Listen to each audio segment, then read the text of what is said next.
An old gospel preacher told me one time that you don't really understand how much preachers are like football players until you lead a song like that before. It's like a pump-up thing for preachers. I don't know what it is, but thank you, Randy. That's one of my favorite songs, and it does wonders to just pump me up and put me in a good attitude before I get up here. So before I get started, I just want to thank the elders and just y'all for letting me get up here and talk. It's actually been a while since I've gotten in a pulpit, since we've gotten married, graduated, a whole bunch of stuff. It's actually been quite a while since I've been up here, and I miss it, and I'm excited to be up here this morning. So a few weeks ago, Tyler talked about mountaintop experiences. And so when he was talking about that, I've got a good one, in my opinion. So that's what we're going to talk about tonight, this morning. But it really put me in a frame of mind to really reflect on a lot of stuff that's happened over the past couple of years of my life. And so put you in a little bit of a background. So last summer, I had a lot going on. Now, in comparison, it was all I could kind of handle at the time, so kind of take that as a frame of reference. It may not seem like a lot to some people, but for a kid who has graduated college, getting ready to get married, is a whole lot in my brain. So, like I said, I was getting ready to graduate, so I had all that on my plate. Getting ready to get married, that was a whole lot other stuff to put on my plate. Trying to find a job, trying to plan out an engagement, that was a lot. And then someone that I loved hurt me. And so adding all of that stuff together, there's just a lot of weight and stuff that goes with that. And so in this super happy time in my life, I started getting a little depressed and feeling down about myself. And it was kind of a weird dynamic, if you could say, by all the pressure that was being put on me. It kind of changed my outlook on the good things in life. And I started viewing time with family as a burden, and I didn't want to go to things because I wanted to be by myself and kind of reflect. I'm a very introspective person, and so when something hard like that happens, I just kind of want to be by myself. I want to push everybody else away. It's not good, but when that happened, we were getting ready to go on a trip to Washington. Jenna, my little sister, wanted to go on her senior trip out west. We had been out west before, but we had been to the Grand Canyon and Utah and those places, but we'd never been to the Northwest. And so she wanted to go to Washington. So we went up there, and we went to Mount Rainier. I don't know how many of you guys have been out to Washington, but Rainier is a really cool place to go for many reasons. It's one of my favorite places on earth now, and you'll understand why here in a little bit, but it's just a super cool place. You go up onto the mountain, and you just can see for miles. So I'm going to walk you through, these are some pictures that I took while I was there, but I'm just going to kind of walk you through this mountaintop experience. Then afterwards, we'll pull some points from it. We'll go to a couple verses, and then after that, the lesson will be yours. So when you get to Rainier, you have to go into the park, and you walk up like a whole bunch of steps just to get to the place where you're going after you drive all the way through it. And when you get to, I don't know what to call it, but when you get to what they call like base camp or whatever, you get there, and then you have to walk a whole bunch more just to get to this trail. So this trail, there's a few different ones, but this one goes all the way up around the mountain to where you're at the base of the summit, and then it goes around to where there's a valley and a ridge, and you basically just make a big circle. So as you're walking up this, you walk through a whole bunch of trees, a whole bunch of what they call meadows, and you've got a whole bunch of little small flowers and that kind of stuff, and it's really cool. It's nicknamed Paradise for a good reason. And so you go up the ridge, and you get to this point where you're kind of making your way back, and there's just a mountain on one side, so you can't see over it, and then you just have an opening to the other side. So this is the right side if we're walking back to the base camp. So this is just a panorama of it, but you've got this amazing view on one side. And on the other side, you just have a bluff wall, just rock. Nothing else, just rocks, trees, chipmunks here and there. And then you walk a little bit farther and you get to this clearing. And you get out on the clearing, you look to your left, you look to your right, and there's cliffs on either side of you. It was a little scary because I don't know if you can see in this picture, but it's a slant down and it's probably 500 feet, just straight drop on one side, and then the other side, same thing. This is a panorama of when you get to the clearing on the other side.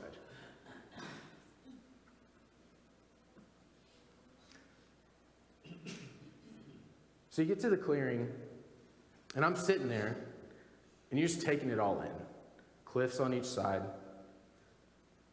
I'm going to leave it there. Talk about a cliffhanger. Go to 1 Kings 18, please.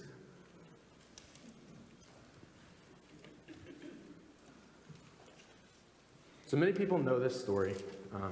This is when Elijah was on Mount Carmel with all the different prophets of Baal.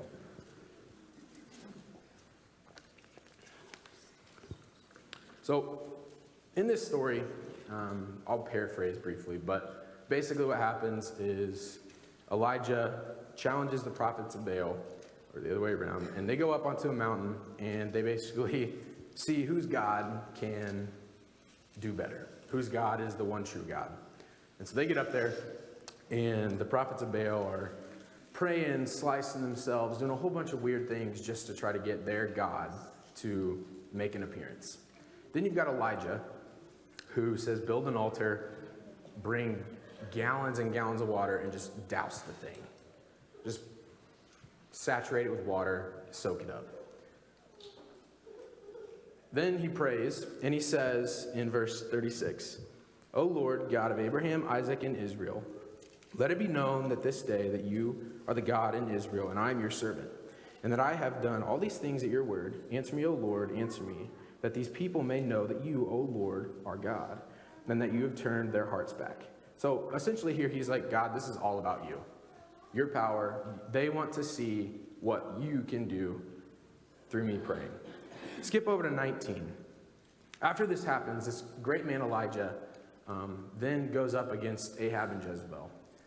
Again, Jezebel is one of the worst human beings that we have record of in the Bible.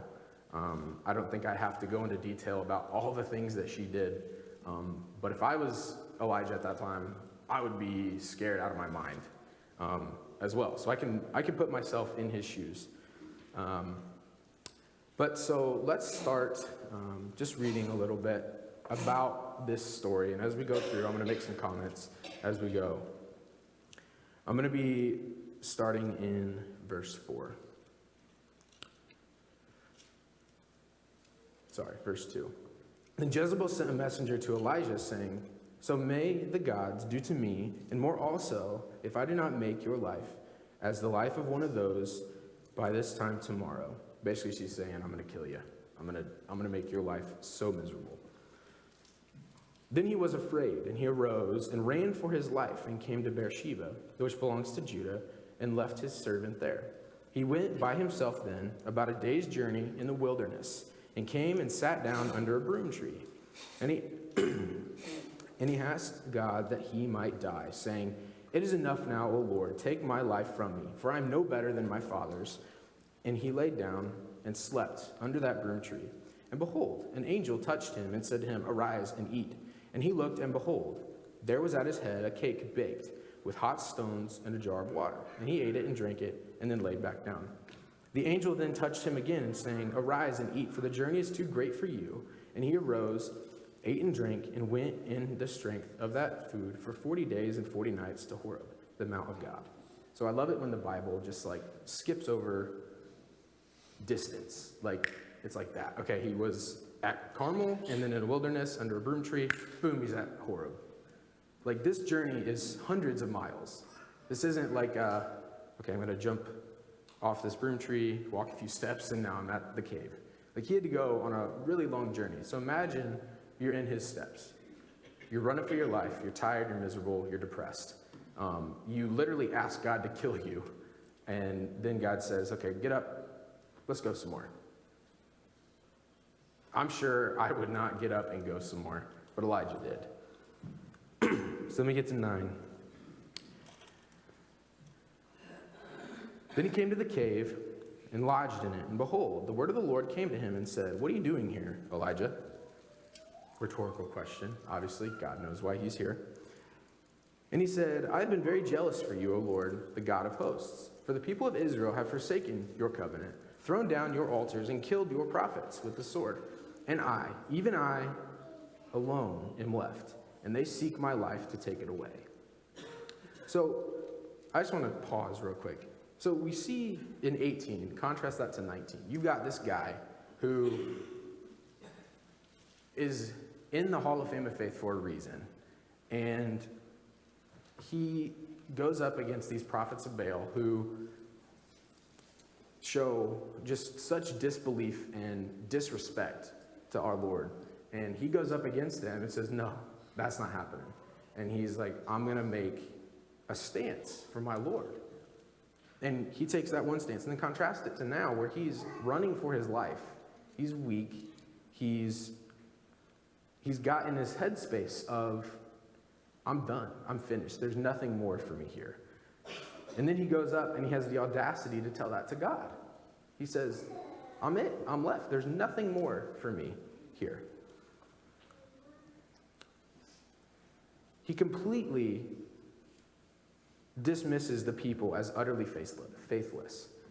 Later, we're going to read about the 7,000 who were there, but you've also got Obadiah, who put 100 prophets in a cave. If we're thinking like hierarchy of people, you got prophets who can go teach the people, and then you got 7,000 people who are ready to be taught. He completely overlooks them and just counts them as nothing. God takes this time to rebuke Elijah. He says, "You know what? Let's go up a little bit more." So he goes up onto the mountain, and he says, "Go out and stand on the mount before the Lord." And then behold, the Lord passed by. A great and strong wind tore the mountains, broke them into pieces and the rocks before the Lord. But the Lord was not in the wind. That's kind of crazy to me. I don't know if you guys have ever seen a rock slide anywhere, but when we were in Olympic National Park, we saw a rock slide far away.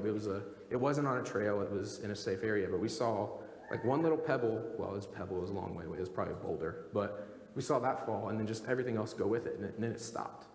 That was scary. I don't know if you guys have ever seen that in person or heard the noise that it makes. It's loud. It's a phenomenon all on its own.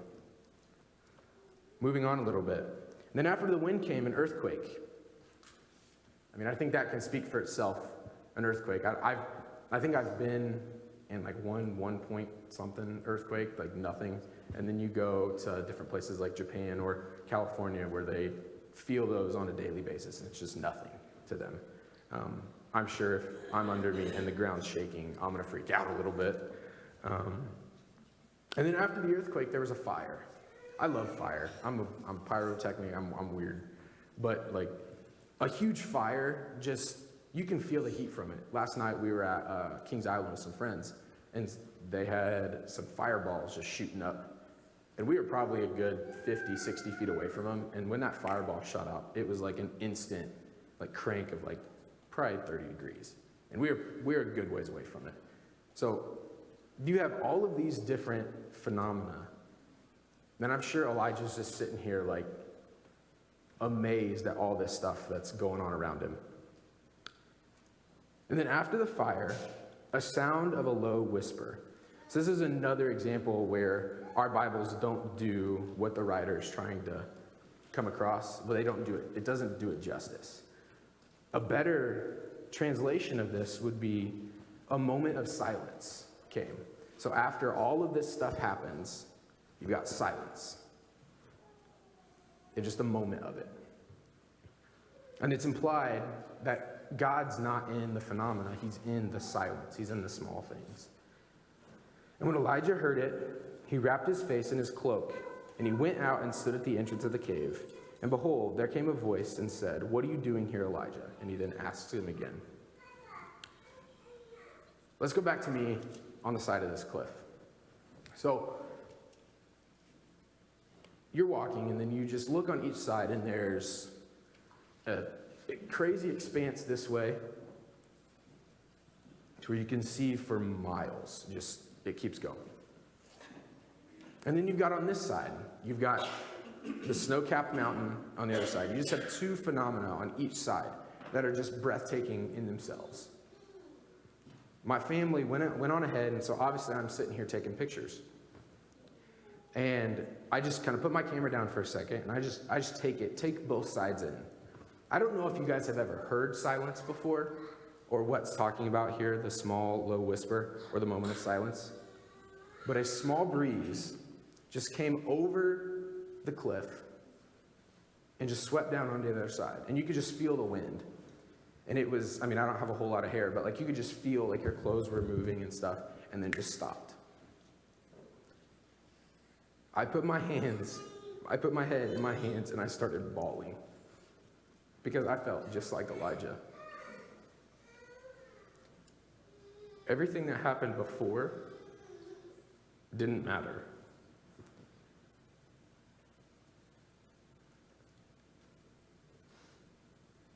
Everything that was going on before that didn't mean anything. And it was just me in the presence of God, and it was amazing.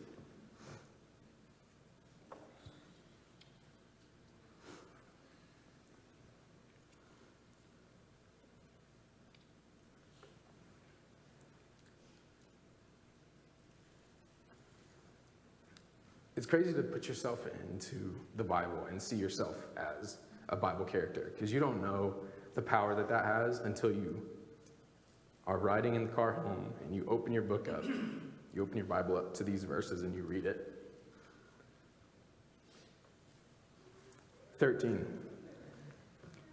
verse 14. God asks him again, "What are you doing here, Elijah?" "I've been very jealous for you, God, O Lord of hosts. And for the people of Israel has forsaken your covenant, thrown down your altars, killed your prophets with the sword, and I alone am left, and seek my life to take it away." And the Lord said to him, "Go, return your way to the wilderness of Damascus, and when you arrive, you shall anoint Hazael king over Syria, and Jehu king of Nimshi. And you shall anoint the king over Israel, Elisha the son of Shaphat," and I can't say that name, "but you shall anoint him to be prophet in your place. And the one who escapes the sword from Hazael Jehu shall put to death.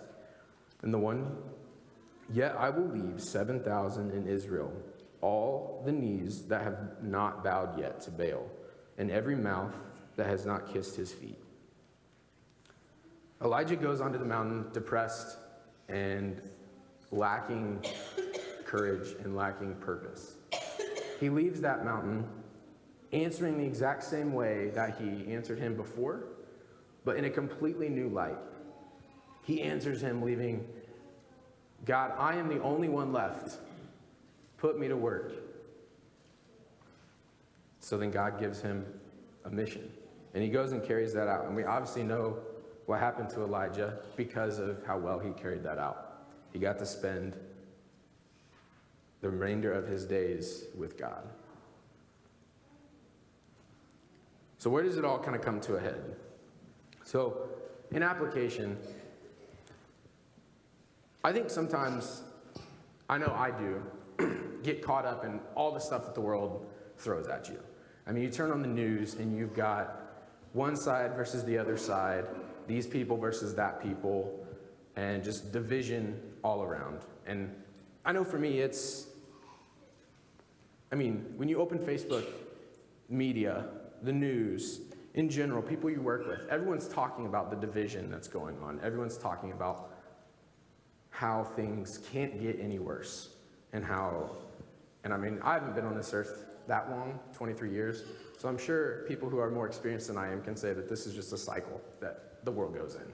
It's always been as bad as it can be, and it'll never get any worse. But God wants us to know that he's in control. He's not in the big things. He's not in the huge things that go on. He's in the small stuff. And I think many times that we forget that we're very blessed to be where we're at. We're very blessed to be in a place where we can be with our family and we can worship our God. And I even think then you break it down and sometimes we get into that headspace here. We think that we're the only cave that is in the world that's full of righteous people. We get in the headspace of, there's no one else like us anywhere else. I mean, I can tell you, you drive down 267, and there's 7,000 other people in a cave, just in one cave, right down there. They may not believe the same things we do, but they have one purpose, to serve the Lord. And that in itself is encouraging, that another group of just 7,000, probably more, are down the road doing the same thing we're doing today, gathering to worship their Lord. And I feel like the bubble that we put ourselves in to keep the bad out and keep the good in is not good sometimes, because we get in this headspace that Elijah was in of, woe is me, I'm here, everyone else is there, and we just forget. And I think sometimes we need to look through the Lord's lens and just stop and wait for the silence and just feel his presence when we're in those moments. So in closing, on the way home this afternoon, don't turn the radio on, try to ignore your kids screaming in the back seat, and look at the leaves that are changing. Ponder that for a second, how that happens. The little things that go into what makes them change from green to orange to black to red to yellow. Don't let the distractions take hold, and ponder that moment of silence with God. Just ponder it and live in it for just a little bit longer, and let the comfort that he gives you take a hold.